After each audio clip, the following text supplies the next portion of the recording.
வணக்கம். இன்றைக்கு வணக்கம் ஐயா. நாம் ஒரு ஆசிரியர் சந்தித்து பேட்டி காண இருக்கின்றோம். அந்த வகையில் இன்றைக்கு நாம் சந்திக்க இருக்கக்கூடிய ஆசிரியரின் பெயர் திரு முகமது அலி அவர்கள். திரு முகமது அலி அவர்கள் தென்காசி மாவட்டம் கடையநல்லூரிலே ஒரு பள்ளியிலே பணியாற்றிக் கொண்டிருக்கிறார். என்ன ஒரு சிறப்புன்னு கேட்டீங்கன்னா, இவர் படிச்சதோ இதே பள்ளிதானா, இவர் பணியாற்றதும் அதே பள்ளிதான்ற செய்தியை கேள்விப்பட்டு நாம இவரை பேட்டி காணணும். எப்படி இப்ப பணியாற்றிட்டு இருக்காரு, இந்த பணியை பத்தி நம்ம தெரிஞ்சுக்கணுன்றதுக்காக இன்றைக்கு நாம் இவரை அணுகி அழைத்திருக்கிறோம். வாருங்கள் திரு முகமது அலி அவர்களே, வணக்கம். வணக்கம் ஐயா. வணக்கம். நீங்க எந்த ஊர், சொந்த ஊர் எதுங்க உங்களுக்கு? எனக்கு கடையநல்லூர் சார். துறையூர், திருச்சி பக்கம். கடையநல்லூர். கடையநல்லூர். கடையநல்லூர். கடையநல்லூர்லயே கடையநல்லூர் தென்காசி மகிழ்ச்சி. பக்கம். தென்காசி பக்கம் கடையநல்லூர்ல சொந்த ஊர். அங்கேயே தான் பணியாற்றீங்க இல்லையா? ஆமா ஐயா. அந்த ஊர்ல தான் படிச்சீங்கன்னு சொல்லி கேள்விப்பட்டேன். எந்த பள்ளியில படிச்சீங்க? அதே பள்ளியில தான் 9லிருந்து 12ஆம் வகுப்பு வரை படித்தேன். அதே பள்ளினா? அரசு ஆண்கள் மேல்நிலைப் பள்ளி கடையநல்லூர். அரசு ஆண்கள் மேல்நிலைப் பள்ளி கடையநல்லூரிலே தனது பள்ளி கல்வியை முடித்து படிச்சு முடிச்ச உடனே உங்களுக்கு அங்க வேலை கிடைச்சிச்சுங்களா, இல்ல வேற ஏதாவது வேலை செஞ்சுட்டு அப்படி வந்தீங்களா? இல்லையா, நான் ஒரு தனியார் பள்ளியில ஆ, பிரின்சிபலாக இருந்தேன். அதாவது இமாம் கசாலி மெட்ரிகுலேஷன் ஸ்கூல், சங்கரன்கோயில். ஆ, இங்கு ஆ, 10 ஆண்டுகள் பணியாற்றி பிரின்சிபலாக பணியாற்றினேன். ஆ. அதன் பிறகு அதன் பிறகு இந்த அரசு துறையில் வேலை கிடைத்ததால் நான் முதலில் ஊட்டியில் கொலைப்பள்ளி என்ற ஊரில் நான் முதலில் என்னுடைய அரசு பணியை துவங்கினேன். ஆ, ஆ. அதன் பின்பு நான் பெரிய தச்சூர் என்ற, அதாவது விழுப்புரம் மாவட்டம் பெரிய தச்சூரில் மாற்றலாகி அங்கு பணியாற்றினேன். அங்கு உதவி தலைமை ஆசிரியராக பணியாற்றினேன். ஆ.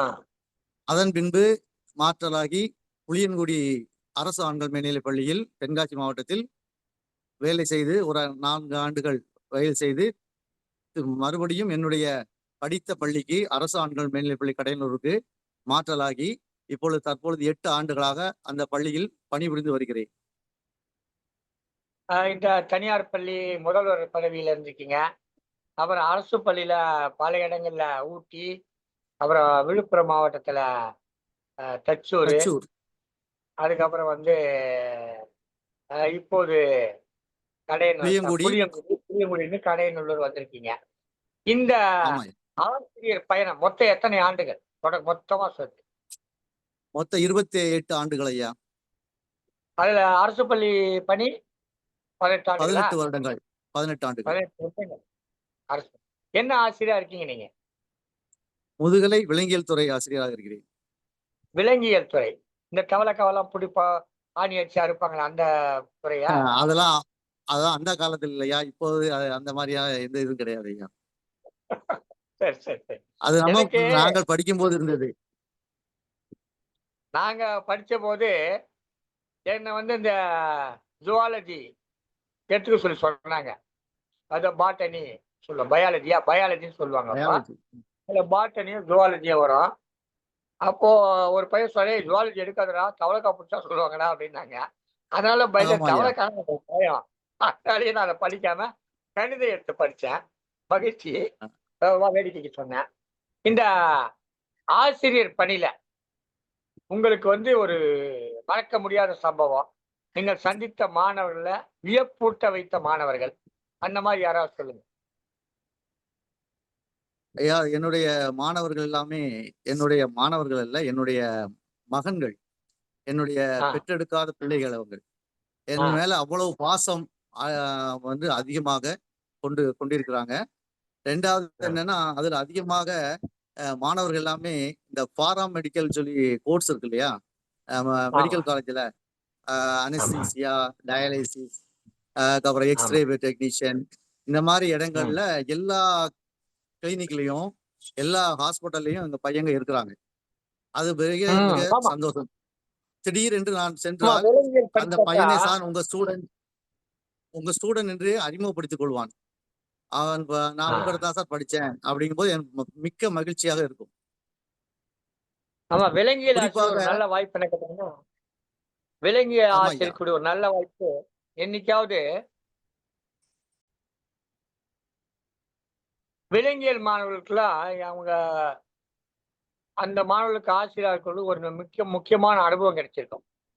ஏதாவது ஒரு மருத்துவமனைக்கு நமக்கு உடம்பு சரியில்லைன்னு போனாலோ, இல்ல நம்ம வீட்ல இருக்க உடம்பு சரியில்லைன்னு போனாங்களோ, அங்க ஒருத்தர் ஓடி வந்து, "சார் வாங்க சார், வணக்கம் சார்" அப்படி சொல்லி கூட்டிட்டு போவாங்க. அந்த மாரி அனுபவம் உங்களுக்கு ஏதாவது கிடைச்சிருக்குதா? கிடைத்திருக்கு ஐயா. சொல்லுங்க அத பத்தி. மாணவர்கள் அதாவது ஒரு ஹாஸ்பிட்டலுக்கு திடீரென்று ஒரு ஆளுக்கு உடம்பு சரியில்லைன்னு சொல்லிட்டு சென்றபோது, அங்கு ஆ, இசிஜி எடுத்துக் கொண்டிருந்தவர் என்னுடைய மாணவனாக இருந்தான். ஆ, ஆ, அவன் ஆ. அவன் அறிமுகப்படுத்தி உங்களிடம் படித்தோம் என்று கூறினான். அது ரொம்ப மிகுந்த மகிழ்ச்சியாக இருந்தது. மகிழ்ச்சியாக இருக்கலாம். அது வந்து இந்த விலங்கியல் ஆசிரியர்களுக்கு அது ஒரு வாய்ப்பு. ஆ, இந்த உங்களுடைய கல்வி கற்பித்தல் முறை, அதுல ஏதாவது மாற்று சிந்தனை வச்சிருக்கீங்களா? இல்ல புதிய வழிமுறைய கடைபிடிக்கிறீங்களா? இந்த மாணவன் உங்ககிட்ட ரொம்பவும் அந்யோன்யமா இருக்கிறதுக்கு என்ன காரணம்னு நினைக்கிறீங்க? அவனுடைய குடும்ப நிலையை கருத்தில் கொண்டு அந்த மாணவருக்கு தேவையான எல்லாவித உதவிகளையும் செய்வேன். மற்றும் அந்த மாணவருக்கு தேவையான புத்தகங்கள், படிப்பு சார்ந்த இதழ்கள் மற்றும் அவங்களுக்கு தேவையான அதாவது வீக்கான ஸ்டூடெண்ட்களுக்கு அந்த பாட சம்பந்தமான வினாத்தாள்களையும் அதே மாதிரி அதற்கான பயிற்சி வகுப்புகளையும் அவனுக்கு தனியாக நடத்தி மாணவர்களை வெற்றி பெற செய்யும்.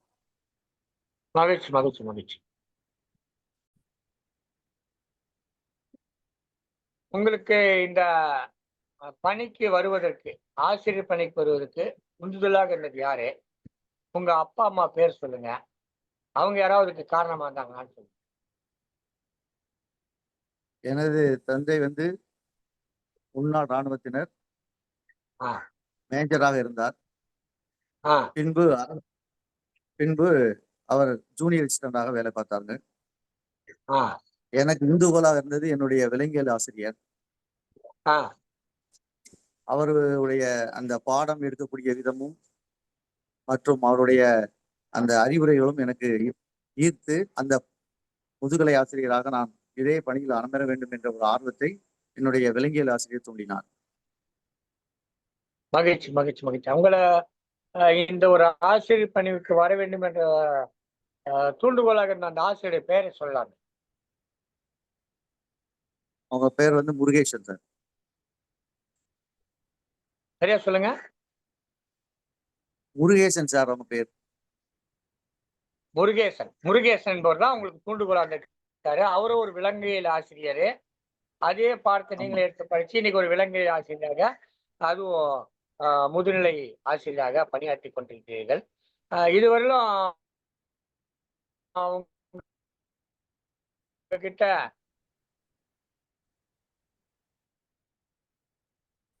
இந்த படிக்கிற மாணவர்கள் ஊக்கத்த, உற்சாகத்த நீங்க குடுக்குறீங்கன்னு சொல்ல முடியுமா? ஐயா சரியா கேட்கவில்லை ஐயா. ஓ! ம், மாணவர்களுக்கு மன அழுத்தம் வராமல் இருப்பதற்கு சில பயிற்சிகள் அவங்களுக்கு மெடிடேஷன் கொடுப்போம் ஐயா. ம். அதுக்கப்புறம் அவங்களுக்கு அந்த மெடிடேஷன் கொடுத்து அவர் மனசை எப்படி ஒருநிலைப்படுத்துறது என்பது மூலம் நம்ம டாக்டர் எல்லாம் இருக்காங்க, சைக்காலஜி டாக்டர் எல்லாம் வச்சு நாங்க என்ன செய்வோம்னா அந்த எக்ஸாமுக்கு முன்னாடி நாங்க என்ன ஆ, செய்வோம், ஒரு கிளாஸ் கான்டாக்ட் பண்ணுவோம். அதுல ஆ. மாணவர்கள் அதனுடைய பயிற்சி எடுத்துக்கொண்டு பரீட்சைக்கு செல்வார்கள் ஐயா. மகிழ்ச்சி. இது அதற்கென்று மாணவர் டாக்டர். தமிழ்நாடு அரசு பள்ளி கல்வித்துறை இருக்கு. அதன் கீழ தான் உங்க பள்ளிலாம் வருது. அவங்களுடைய அறிவுறுத்தல் இத செய்றீங்களா? இல்ல நீங்களாவே இத விரும்பி இத செய்து, இது மாரி ஒரு ஊக்கத்த குடுக்குறீங்களா? இந்த மருத்துவர இது நான் வரவழைத்து, அதன் மூலமாக பேச வைப்பது, அதெல்லாம் எப்படி செய்றீங்க? நீங்க இது கவுன்சிலிங் குடுக்குறேன்னு ஐயா சொல்றீங்க. மாணவர்கள மொத்தமா உட்கார வச்சு நாங்க கவுன்சிலிங் குடுக்கிறதா சொன்னீங்க. ஆ, நாங்க மாணவர்களுக்கு கவுன்சிலிங் கொடுக்குறோம் ஐயா. கவர்மெண்ட் டாக்டரை வச்சு தான் கொடுக்குறோம். அரசு ம். ஹாஸ்பிட்டல்ல உள்ள சைக்காலஜி டாக்டரை வச்சு அவரை காண்டாக்ட் பண்ணி நாங்க பேசி இது எக்ஸாம் இருக்குது, அதுக்கு ஒரு வாரத்துக்கு முன்னாடி நாங்க செய்யோம். அதுக்கு அந்த டாக்டர் மகிழ்ச்சி. எங்களுக்கு உறுதுணையாக இருப்பாங்க. மகிழ்ச்சி. நான் என்ன கேட்கிறேன்னா, இத பள்ளி கல்வித்துறை சொல்லி செய்றீங்களா? இல்ல நீங்களா ஒரு முன்னெடுப்பாக செய்து அந்த மாணவர்கள ஊக்கப்படுத்துறீங்களா? இது நாங்களாக எடுத்த முயற்சி ஐயா. மகிழ்ச்சி, மகிழ்ச்சி, மகிழ்ச்சி. சிறப்பான ஒரு செயல் செஞ்சுகிட்டு இருக்கீங்க. அதான் நான் கேட்டேன். ஏன்னா இந்த மாரியான செய்திகள் வந்து பள்ளி கல்வித்துறைக்கு போச்சுன்னா, அவர்களும் அத வந்து எடுத்துக்கிட்டு செய்வாங்க. இன்னும் நம்முடைய தமிழ்நாட்டினுடைய ஆ கல்வி வளர்ச்சி இன்னும் மேம்படும். இன்றைக்கே வந்து தமிழ்நாட்டுடைய கல்வி வளர்ச்சி, இந்தியாவோட கல்வி வளர்ச்சியோட பார்க்கிறபோது, அது எங்கேயோ இருக்கு. மலைக்கும் மடுவுமாக நாம மலையாக நிற்கிறோம். இன்னும் சொல்லப்போனா ஐரோப்பிய நாடுகளில் இருக்கக்கூடிய கல்வி வளர்ச்சியோடு ஒப்பிடுகிற பொழுது தமிழ்நாட்டுடைய கல்வி வளர்ச்சி அதுக்கு ஈடாக இணையாக ஒரு இலவச கல்வியை தமிழ்நாடு அரசு கொடுத்துக் கொண்டிருக்கிறது. அந்த வகையில் தான் நீங்க எல்லாம் ஆசிரியர்கள் எல்லாம் மிகச் சிறப்பாக பணியாற்றிக் கொண்டிருக்கிறீர்கள். இது மாதிரி நீங்க மாணவர்களுக்கு வேறு என்னென்ன விதமான வகையில அவங்களுடைய ஊக்கத்துக்கு, அவங்களுடைய முன்னேற்றத்துக்கு செயல்படுறீங்க? ஐயா, அந்த மாணவர்களுக்கு வந்து அதிகமாக இப்போ உள்ள நிலையில் போதை மருந்துகளையும் ஆ, வீணான செல்போன் வளர்ச்சிகளையும் பண்ணிக்கிட்டு இருக்காங்க. அதனால அந்த ஆ, மாணவர்களை நாங்க தடுத்து, அதாவது ம், நெகிழி கழிவுகளை சுத்தம் செய்வது ஆ, மற்றும் மரம் நடுதல் மற்றும் ஆ, போதை ஒழிப்பு பற்றி விழிப்புணர்வு நிகழ்ச்சிகள் நடத்துறது. இந்த மாதிரியான நிகழ்ச்சிகள்லாம் ஆ. அதாவது ஒரு மாதத்துக்கு ஒரு முறை நடத்தி கொண்டு மாணவர்களை அந்த வழியில் போகாமல் தடுத்து அவர்களை நல்வழிப்படுத்தி வருகிறோம். இந்த நெகிழி பைகள் அகற்றுதல், அது நீங்க எல்லாம் நெறைய பேர் நெகிழி பை கூடாது, நெகிழி பை கூடாது. அப்புறம் மஞ்ச பை எடுத்துட்டு போங்க அப்படிலாம் சொல்றாங்க. ஆனா செயல்பாட்டுல இல்ல. செயல்பாட்டுல பார்த்தீங்கன்னா, இவங்க சொல்லிட்டு இவங்களே கடைசியா ஒரு பிளாஸ்டிக் கவர்ல போட்டு போலாம்னு சொல்லுவாங்க. அப்படிப்பட்ட நிலைமையில தான் நம்ம வாழ்ந்துட்டு இருக்கோம். இது மாறணும்னு சொன்னா நமக்கு சமூகத்துல வந்து நமக்கு அந்த ஒரு சமூக உணர்வு, விழிப்புணர்வு வந்தா சிறப்பா இருக்கும். அந்த சமூக விழிப்புணர்வை ஏற்படுத்துகிற போது அந்த மாணவர்கள் கூட தவறான பாதைகளுக்கு போக மாட்டாங்க. நாம ஒரு செடிய வளர்க்குறோம். அதுக்கு தண்ணிய ஊத்தி, உரம் போட்டு எல்லாம் பண்றோம். எல்லாம் தான் பண்றோம். ஒரு ஆடு வந்து மேய்ஞ்சுட்டு போயிட்டா என்ன பண்ண முடியும்? அப்ப ஆடு மேயாமல் அதுக்கு ஒரு வேலி போட வேண்டியிருக்கு. அந்த வேலியாக இந்த மரம் நடுதலையும், நெகிழி பைகளை அகற்றுவதையும் அவளுக்கு பயிற்சி கொடுத்தா, அவங்க இந்த சமூக கண்ணோட்டம் வளரும் என்று சொல்றீங்க. ஒரு அருமையான பார்வை வைத்துக் கொண்டிருக்கிறீர்கள் திரு முகமது அலி அவர்களே. ஒரு ஆசிரியராக மட்டுமல்லாம, நீங்க ஒரு விலங்கியல் ஆசிரியர் தான். ஆனா வந்து ஒரு ஒரு சமூக பார்வையோடு, சமூக உணர்வோடு, சமூகவியல் ஆசிரியர் போல செயல்பட்டு வருவதை நாங்கள் பார்க்கிறோம். மிக்க மகிழ்ச்சியாக இருக்கிறது. இந்த மரம் நடுதல், நெகிழி பைகள் அகற்றுதல் என்பது அவர்களுடைய அவங்களுடைய டிஸ்ட்ராக்ஷன தடுக்குது அப்படின்னு நினைக்கிறீங்க. சிறப்பு. இதற்கு எந்த விதமான உதவிகள் உங்களுக்கு வெளியில இருந்து கிடைக்குது? இது வனத்துறையிலிருந்து நிறைய உதவிகள் கிடைக்கிறது ஐயா. மற்றும் ஆ, தன்னார்வ தொண்டுகள் மூலமும் நாங்கள் இதை செய்கிறோம். ஆ. ஆஹ் நிறைய ரோட்டரி கிளப்பு, லயன்ஸ் கிளப்பு இந்த மாதிரியோட கூட்டு சேர்ந்து நாங்க இந்த ஊர்ல உள்ள எல்லாத்தையும் நாங்க நெகிழிகள் எல்லாம் அகற்றிக்கிட்டு இருக்கோம். ஒரு யூனியனாக மகிழ்ச்சி. சேர்ந்து நாங்க ப்ரோக்ராம் செய்றோம். நீங்க ஒரு பள்ளி ஆசிரியராக இருக்கீங்க. உங்க பள்ளிக்கூட மாணவர்களின் நலன், பள்ளியின் நலன் இத கருத்தில் கொண்டு வேறு ஏதேனும் செய்திருக்கிறீர்களா? ஐயா, நான் படித்த பள்ளியில் என்னுடைய ம். ஆய்வகம் மிகவும் மோசமாக இருந்ததை ஆய்வகத்தை புதுப்பித்து ம். அதற்கான ஆ, என்ன தேவையோ அனைத்து வசதிகளையும் செய்துவிட்டேன். அப்புறம் ஆ, மாணவருக்கான கழிப்பறையை கட்டி கொடுத்திருக்கிறேன். அதற்கான டைல்ஸ்கள் ஆ, எல்லாம் வாங்கி கொடுத்திருக்கிறோம். அதை தவிர ஆ. என்னுடைய மகனுடைய உதவியுடன் ஆய்வகம் ஆய்வகத்தை பழைய லேபை உடைத்து ஆய்வகத்தை மாற்றி நூலகமாக மாற்றி கொடுத்திருக்கிறேன். மகிழ்ச்சி, மகிழ்ச்சி, மகிழ்ச்சி. ஒரு நூலகம் அமைத்திருக்கிறார். ஒரு ஆய்வகத்தை சீரமைத்திருக்கிறார்.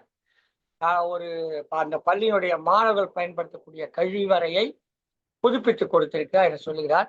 அதை சொல்லுகிற பொழுது என்ன சொல்றாருன்னா, நான் பணியாற்ற பள்ளி சொல்லாம, நான் படித்த பள்ளி என்று சொன்னார். நான் படிச்ச போது இல்லாத வசதி, எனக்கு அடுத்த தலைமுறைக்கு, அதுக்கு அடுத்த தலைமுறை மாணவர்களுக்கு வேண்டும் என்று கருதுகிற ஒரு நல்ல உள்ளம் கொண்டவராக திரு முகமது அலி அவர்கள் திகழ்கிறார்கள். தென்காசி மாவட்டம் கடையநல்லூரில் இருக்கக்கூடிய அரசு பள்ளியிலே முதுநிலை தமிழாசிரியராக, முதுநிலை விலங்கியல் ஆசிரியராக பணியாற்றி கொண்டிருக்கிறார்கள். இந்த மாணவர்கள் குறித்து இதை செய்யணும், அதை செய்யணும்னு ஏதேனும் லட்சியங்கள் இருக்குதா? கனவுகள் இருக்கிறதா? அதுதான் சொல்லுங்க.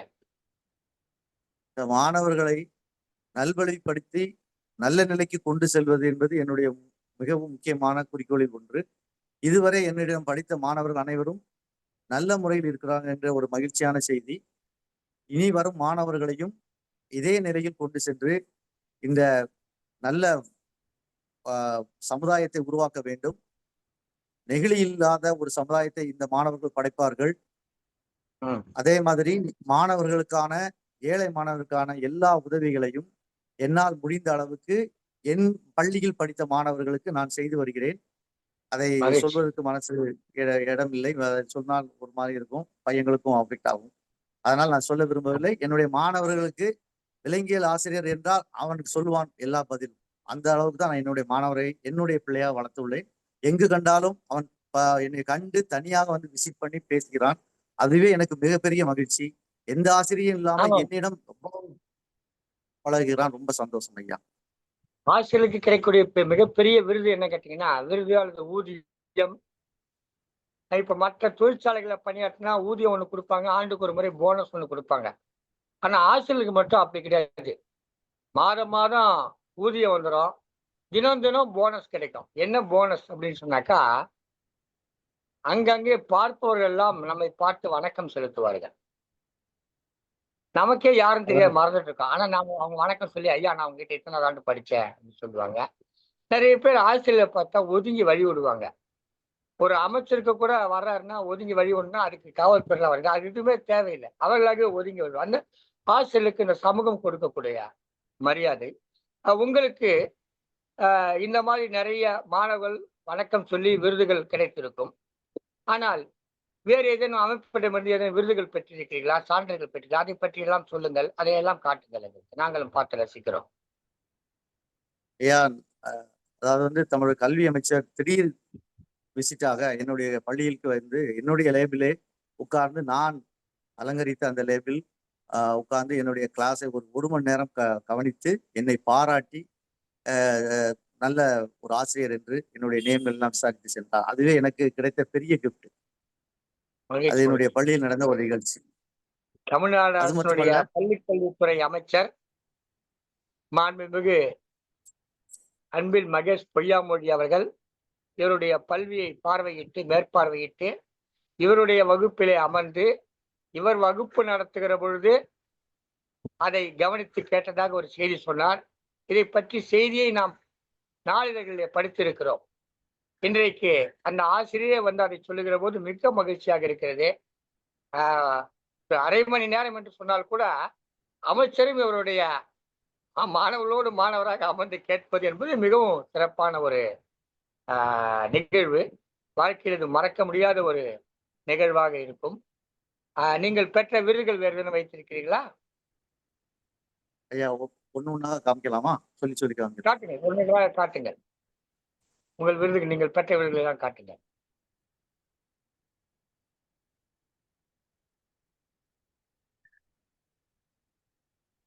முதலாக கல்வி அமைச்சர் என்னுடைய பார்வையிட்ட போது பள்ளி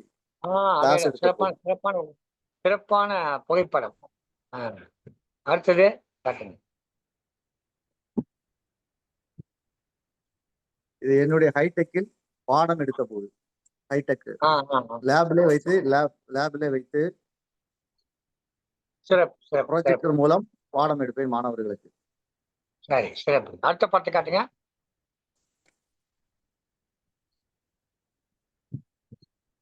அடுத்த மாணவர்களுக்கு நீட் கிளாஸ் வந்து பிரைவேட் மூலம் மாணவர்களுக்கு எடுத்த கிளாஸ் வைத்து அவங்களுக்கு படிக்க வைத்து அவங்களை அதாவது அதிகமான மார்க் வாங்க செய்வதற்காக பிற தனியார் டீமுடன் இணைந்து மாணவர்களுக்கு. சரி சரி. அப்புறம் இது தச்சியூர்ல, அதாவது விழுப்புரம் மாவட்டத்துல 100% பயாலஜில, ஜுவாலஜில 100% மதிப்பெண் பெற்று இது கொடுத்தோம். ஜுவாலஜில நிறைய மதிப்பெண் பெற்ற, நிறைய 100%. அதுக்காக மகிழ்ச்சி மகிழ்ச்சி. அடுத்ததை காட்டு. இது லயன்ஸ் கிளப் சார்பாக ஆசிரியர் தினத்தன்று எனக்கு கொடுத்த சான்றிதழ். சான்றிதழ் கொடுத்தாங்க. ஆசிரியர் தின பாராட்டு சான்றிதழ். மகிழ்ச்சி மகிழ்ச்சி மகிழ்ச்சி. சிறப்பு.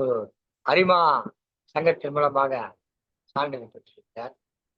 சிறப்பான பணிகளில மாற்றிக் கொண்டிருக்கார் திரு முகமது அலி அவர்கள். அடுத்தது என்னுடைய நம்முடைய நாசா இதுல பார்ட்டிசிபேட் பண்ணி வாங்கின சர்டிபிகேட். மகிழ்ச்சி மகிழ்ச்சி. சிறப்பு. அடுத்ததாக பள்ளி கல்வித்துறை சார்பாக ஊனமுற்றத்திற்கு அன்னைக்கு நல் சான்றிதழ், பாராட்டு சான்றிதழ். சிறப்பு சிறப்பு. மகிழ்ச்சி. அடுத்ததாக இந்த ஆண்டு ஆசிரியர் தினத்தை அன்னைக்கு 100% பெற்று கலெக்டர் முன்னாலேயும் சிஓ முன்னாலேயும் வாங்கிய சான்றிதழ். இது யார் கொடுத்தது வழங்க? இது கலெக்டரும் சிஓ அவர்களும். மாவட்ட ஆட்சியர் மற்றும் கல்வி அலுவலர், மாவட்ட முதன்மை கல்வி அலுவலர். சிறப்பு சிறப்பு சிறப்பு. அருமை அருமை அருமை. அருமையான சான்றுகளை வைத்திருக்கிறீர்கள். சான்றிதழுக்கு மேலாக நீங்களே ஒரு சிறந்த ஆசிரியருக்கு சான்றாக விளங்கி கொண்டிருக்கிறீர்கள், திகழ்ந்து கொண்டிருக்கிறீர்கள். உங்களோடு சந்தித்து இவ்வளவு நேரம் உரையாடியதில் மிக்க மகிழ்ச்சி அடைகிறோம். இந்த பள்ளி மாணவர்களுக்கு இன்னும் ஏதேனும் செய்ய வேண்டும் என்று சொன்னால் அதை பற்றி நீங்கள் ஏதாவது கருதினால் கூறலாம். மாணவர்கள் பொருளாதார சூழ்நிலையில ரொம்ப கீழ் தங்கி இருக்கிறாங்க. ஆமா, அவங்களுக்கு பேரண்ட்ஸ்கள் கொஞ்சம் கைடன்ஸ், கவுன்சிலிங் கொடுக்கணும்னு ஒரு ஆசை. ஏன்னா பேரண்ட்ஸ்கள் பையன்களை சரியாக கொண்டு செல்லாதனால நிறைய அரசு பள்ளிகள்ல ரிசல்ட்டுகள் கீழே வந்து கொண்டிருக்கிறது. இதை பேரண்ட்ஸ்கள் மூலம் ஏதாவது கவுன்சிலிங் கொடுத்து இந்த பையன்களை கொண்டு வரலாம்ங்கிற ஒரு ஆசை இருக்குது. அதுக்கு பேரண்ட்ஸ்கள் ஒத்துழைக்கணும். அந்த பேரண்ட்ஸ்களை கூப்பிட்டு அவங்க வேலைக்கு போயிடுறாங்க, அங்கே போயிடுறாங்க, வர்றதுக்கே டைம் இருக்க மாட்டேங்குது. இந்த இதுதான் ரொம்ப மனக்கவலையா இருக்கு. ஏன்னா பேரண்ட்ஸ் பிள்ளைங்களை பத்தியே கவலைப்பட மாட்டாங்க. உங்கள்கிட்ட பிள்ளைய விட்டுட்டோம், நீங்களே பிள்ளைய பார்த்துக்கங்க அப்படின்னு சொல்றாங்க. அது ரொம்ப மன கஷ்டமா இருக்குது. நம்ம பிள்ளைங்களா இருந்தாலும் அவங்க கொஞ்சமாவது அக்கறை எடுத்தாங்கன்னா, இல்லை அவங்க கவுன்சிலிங்காக வந்தா கூட அவங்க பையங்களை நல்ல வழியில முன்னேற்றலாம் அப்படிங்கிறதே என்னுடைய ஆதங்கம். நிறைய பெற்றோர்கள் மாணவர்களுடைய கல்வியின் மீது அக்கறை காட்டுவதில்லை. பெற்றோர்கள் அக்கறை காட்டுகிற பெற்றோர் இருக்கிற இடத்துல மாணவர்களுக்கு அந்த கல்வியின் மீது அக்கறை இருக்காது. இந்த 2 சிக்கல் நம்முடைய தமிழ்நாட்டில் இருக்கிறது. இந்த 2 சிக்கல்களும் தீர்த்து விட்டால் உண்மையிலேயே தமிழ்நாடு GER என்று சொல்வார்கள், கிராண்ட் எஜுகேஷன் ரேஷியோ என்று சொல்வார்கள். அது இப்போ 50.4% இப்போதல்ல, 2019 எட்டிவிட்டது. இப்போது அதனினும் மேலாக சற்றேறக்குறைய ஒரு 70% எட்டிய நிலையிலே தமிழ்நாட்டுடைய கல்வித்துறை காணப்படுகிறது. இதையும் நாம் தீர்த்துவிட்டால் 100% எட்டிவிடலாம். ஆனால் 50% தமிழ்நாடு அரசு, தமிழ்நாடு மாநிலம் எட்டியிருந்த போது இந்திய ஒன்றிய அளவிலே எட்டியிருந்த அளவு பார்த்தா 23.4% என்று நினைக்கிறேன். எனவே கல்வி வளர்ச்சியில நாம கடந்த 6 ஆண்டுகளுக்கு முன்பே முதன்மை நிலை வகித்துக் கொண்டிருக்கிறோம் என்பதை நிரூபித்துக் கொண்டிருக்கிறோம். தொடர்ந்து அதை நிரூபித்துக் கொண்டிருக்கிறோம். அதுவும் இப்போது நடைமுறையில் இருக்கிற அரசு கல்வித்துறையில் மிகுந்த கவனம் செலுத்தி வருகிறது. கல்வி அமைச்சராக இருக்கக்கூடிய இளைஞர் அந்த மிகுந்த துடிப்போடு, ஆர்வத்தோடு, ஒரு இளமை துடிப்போடு செயலாற்றிக் கொண்டார். புதுமையாக சிந்திக்கிறார். புதிய புதிய முறைகளை எல்லாம் கொண்டு வருகிறார். அந்த வகையிலே இந்த கல்வி துறை சிறப்பாக இருக்குன்னு சொன்னால் இதற்கு மிக முக்கியமாக காரணமாக இருப்பவர்கள் இன்றைக்கு நாம் நேர்காணல் கண்ட கடையநல்லூர் தென்காசி மாவட்டம் பள்ளியினுடைய விலங்கியல் முதுநிலை ஆசிரியராக இருக்கக்கூடிய திரு முகமது அலி போன்றவர்கள் தான். இத்தகைய சிறந்த ஆசிரியர்களால் தான் இன்றைக்கு இந்த நிலை நம்முடைய தமிழக கல்வித்துறை எட்டி இருக்கிறது. இவர்களை போன்ற பல்வேறு ஆசிரியர்கள் இருக்கிறார்கள். இவர்களெல்லாம் நாம் எடுத்துக்காட்டு மூலமாக ஆசிரியர்களும் மாணவர்களும் மத்தியிலே ஒரு நல்ல விழிப்புணர்வு வர வேண்டும் என்று கருதுகிறோம். இத்தகைய சிறந்த ஆசிரியர்கள் பெருமக்களுக்கு தமிழ்நாடு அரசு உரிய கௌரவத்தை வழங்கி அவர்களை சிறப்பித்து அவர்களுக்கு நல்லாசிரியர் விருது போன்ற டாக்டர் ராதாகிருஷ்ண விருது போன்ற விருதுகளை வழங்கி சிறப்பிக்க வேண்டும் என்று தமிழக அரசை பணிவன்போடு கேட்டுக்கொள்கிறோம். மிகச் சிறப்பாக தன்னுடைய வாழ்க்கையில் ஆசிரியர் பணியிலே 30 ஆண்டுகளாக 30 ஆண்டுகளாக பணியாற்றி இருக்கிறார். மிகச் சீரிய பணியாற்றி இருக்கிறார். அவரை வாழ்த்தி பாராட்டுகிறோம். மீண்டும் அடுத்த ஆசிரியரோடு அடுத்த நிகழ்ச்சி சந்திக்கும் வரை வணக்கம் கூறி விடைபெறுவது உங்கள் தமிழன் நீலகண்ட தமிழன், சங்கத்தமிழ் இலக்கிய போக்கு. நன்றி, வணக்கம். வணக்கம் ஐயா. வணக்கம்.